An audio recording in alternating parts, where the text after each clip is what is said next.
Hi friends, today we are discussing about Paris Olympics 2024. Venue వచ్చేసి Paris ఫ్రాన్స్లో జరిగింది. Edition వచ్చేసి 33rd ఎడిషను. మోటో వచ్చేసి గేమ్స్ వైడ్ ఓపెన్. మస్కట్ వచ్చేసి ఫ్రీగి. పాల్గొన్న నేషన్స్ వచ్చేసి 206. పాల్గొన్న అథ్లెట్స్ వచ్చేసి 10,714.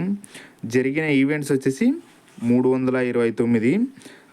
టోటల్ స్పోర్ట్స్ కండక్టెడ్ ఎంత చేసినారంటే 32 స్పోర్ట్స్ కండక్ట్ చేశారు. ఓపెనింగ్ డేట్స్ వచ్చేసి 26 జూలై 2024. క్లోజింగ్ డేట్ వచ్చేసి 11th ఆగస్ట్ 2024. ఓపెన్ ఎవరు చేశారంటే ఫ్రాన్స్ ప్రెసిడెంట్ ఇమాన్యుయల్ మ్యాక్రాన్ చేసిండు. ఇప్పుడు కొన్ని పాయింట్స్ అడిషనల్ పాయింట్స్ చెప్తాం ఫ్రెండ్స్. ఇక్కడ 34th ఎడిషన్ వచ్చేసి లాస్ ఏంజల్స్ 2028లో జరుగుతుంది యూఎస్ఏలో. 35th ఎడిషన్ వచ్చేసి బ్రిస్బేన్ 2032లో ఆస్ట్రేలియా జరుగుతుంది.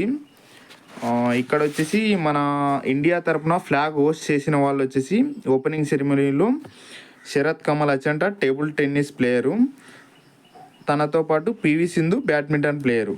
క్లోజింగ్ సెరమనీలో ఫ్లాగ్ హోస్ట్ చేసినది వచ్చేసి మను బాకర్ షూటింగ్ సంబంధించిన ఆమె. తర్వాత వచ్చేసి తనతో పాటు శ్రీజేష్ హాకీకి సంబంధించిన ప్లేయరు. ఇందులో ప్యారిస్ ఒలింపిక్స్లో ఐఓసీ మెంబర్గా నీతి అంబానీ సెకండ్ టైం ఎలెక్ట్ అవ్వడం జరిగింది. ఫస్ట్ టైం వచ్చేసి 2016లో ఎలెక్ట్ అయ్యింది. ప్యారిస్ ఒలింపిక్స్ చెఫ్ డి మిజన్గా గగన్ నారంగ్ షూటింగ్ ప్లేయర్ ఉన్నాడు. ఫస్ట్ మేరీ కోమ్ ఉండేది, కొన్ని ఇష్యూస్ వల్ల